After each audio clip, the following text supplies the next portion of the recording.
Alright, y'all, welcome back to the channel. Today we're going to recap Love and Hip Hop Season 13, Episode 6. Let's get into it. So first we start off with Bambi and Yandy sitting down. Yandy asking Bambi about her engagement and how her and Redface are doing. And Bambi's still saying the same thing as last episode. You know, she got a little bit of cold feet, she not knowing. There was a situation where there was this video of him talking to some girl. She said she asked him about it. He said it was some girl his homeboy was talking to. And I don't know. And then so Bambi say she deserves an engagement party, so she gonna have one. And I just feel like just let him be a rebound. You know, you taking him too seriously. You know, just ease into it. That's all you got to do. And then she asks Yandy how her and Mendeecees is doing, because she see her and Mendeecees all over the blog. And you know, here go Yandy. Yeah, girl, I'm everywhere.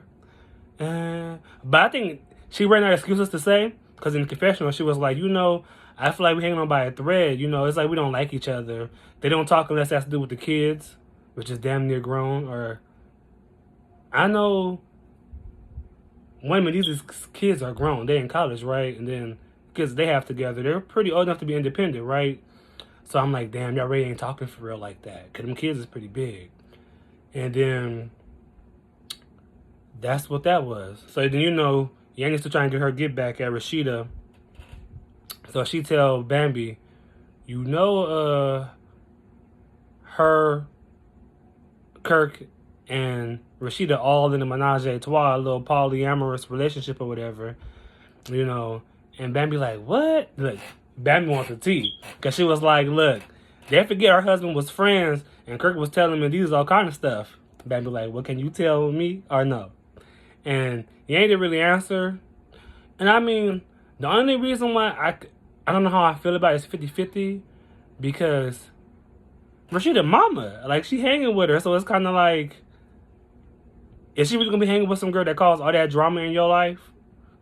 Or y'all got past it and it's just so past it now? I don't know. Is Yandy really lying this time, or is she really being truthful? The world may never know. So then the next scene is pretty serious. They cut to Jock, his son, and his brother going to the barbershop. You know, kind of get a little therapy, you know, try to clear his mind. You can't really, he going through a lot. I don't know what's the right words to say, but I guess to make him feel somewhat better for what happened. Because I seen all kind of things online about people saying, oh, he didn't want the kid. It is some crazy y'all saying online. And sometimes it's best to just be quiet and just let shit play out.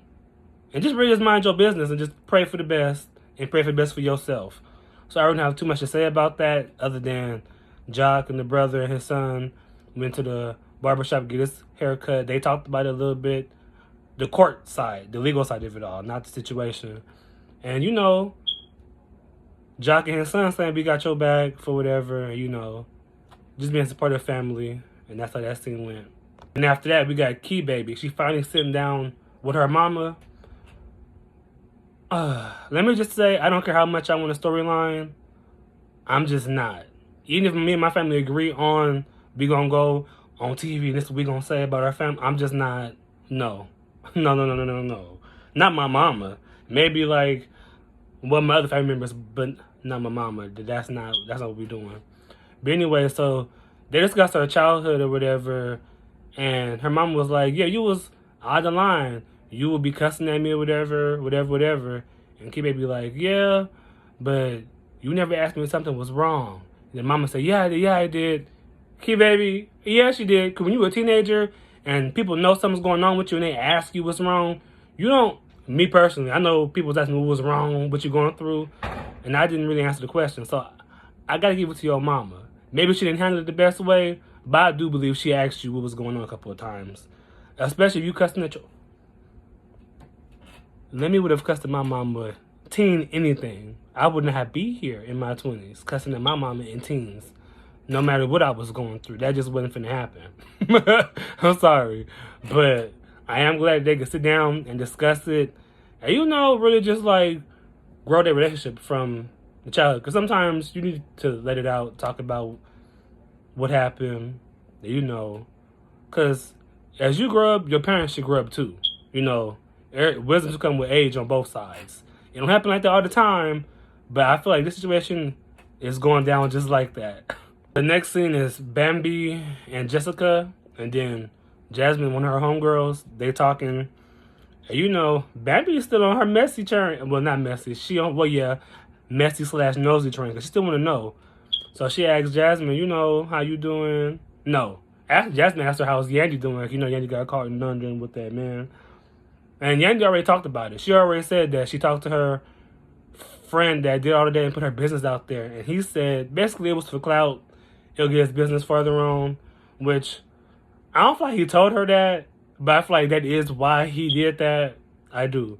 But anyways, Bambi go ahead and tell her that Yandy said everything you said that happened with you and the Frost is all a line is made up because basically y'all all in a relationship.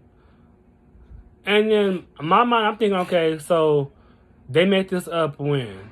Before the baby or after the baby? Because it's like, I could see all that shit was real, you know, and they forgave each other, moved past it, and that's the storyline. I can't see that.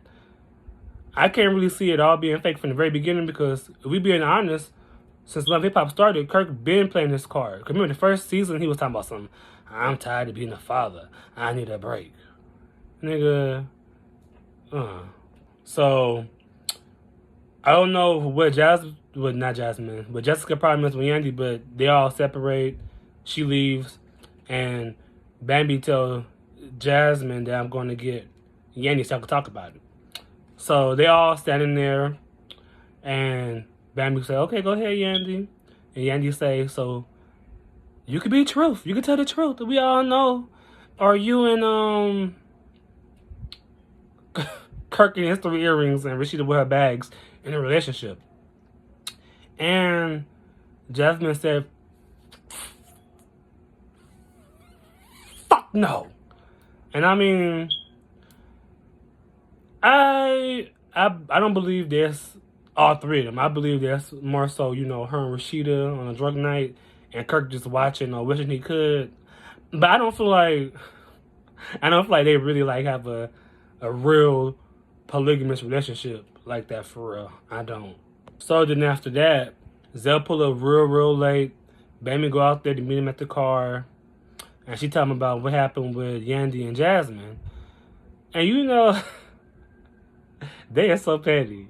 Oh, in it. I'm talking about in it. And I do. I believe that Jasmine had Rashida's legs up to the ceiling and she was in it. And I do believe that Kirk was sitting there watching her being in it. I do. I feel like it was like that.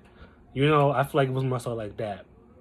Anyways, while Bambi and Zell having their little messy talk, what's that nigga? Rayface. He come and, you know, like walking up to him talking about some nigga get laid down. Whatever. He got a drinking problem. When he drink, he can't control himself. And that's, at y'all big ages, that's not okay. So Bambi like asking him, who he talking to? Who you talking to, Rayface? What are you doing? And then he's telling her, I ain't talking to you. I ain't talking to nobody. But he like easing his way to get up in Zell's face. But Bambi's still like in between them. And Zell like, you talking to me? I ain't talking to me. And let me tell you this. I do feel like Zell said he bisexual, okay? I do feel like Zell want more fluent dudes that could fight. So I wouldn't mind seeing him and Rayface tussle. It's gonna be a good tussle. Cause I feel like Rayface, he probably could hold his own. And I feel like Zell could hold his own. That'd be a good tussle. But Bambi didn't let it go there. Bambi stood between them. She made Zell get back into the truck. Because there's a whole bunch of dudes. It was. I don't know where they came from. Because when they first was out there, it was Bambi, Zell, and then Rayface came out of nowhere. But as Rayface was having his little scene, his little moment, niggas started coming out of nowhere. That's when Bambi was like, yeah, go ahead, get back in the car. Bambi 10 toes down for her friend. But you know, that's how you're supposed to do it. He was there before Rayface. Probably gonna be there after Rayface. That wraps up this episode. Which y'all know, you knew that was gonna be the cliffhanger. So I guess we're gonna see the continuation of that on next week. But so the preview for next week, we got Bambi, Zell, and Malaysia Parker. I'm glad she on TV. I like Malaysia. I like seeing her around. And so she basically telling them that was a lot last night. She kind of like, she done with Ray Face, which she's probably not done, but that was probably like the last straw. He probably got one more good time after that. That's probably most of what it was given. Then you got Jasmine sitting there telling Rashida and her bags and Kirk and his 3 earrings about what Yandy was saying, you know, accusing him of. And the reactions was given, yeah, like I said, you own Rashida and Kirk somewhere in the corner watching. That's what it is. Then you got Ashley and Zane. Okay, if Zane agreed to this, and yeah, we could do this on TV, then I'm like, okay, good. I don't mind seeing it. But I kind of feel like Ashley kind of steering the boat, and she like forcing this and making Zane go along with exposing his family business on TV, because I just feel like this should be more intimate. At least like meet them for the first time by yourself, and then y'all could do it with us. I don't know. I just feel like it's too intimate, and I feel uncomfortable watching y'all family business for real. I do. I probably ain't messy enough for that. And I just wish y'all would just let you get a feel for your people first, and then we get a feel for them afterwards. That's all I'm saying. And then they show us, I forget who it was, but it was Jasmine and some other girl on one side. I can't remember who the other girl was. And then it was Yandy and Carla Red on the other side of the table. And you know, Jasmine tell Yandy, I feel played. Clock it. That word played. Was she lying on you, or did you feel played as in threw under the bus, as in she snitching?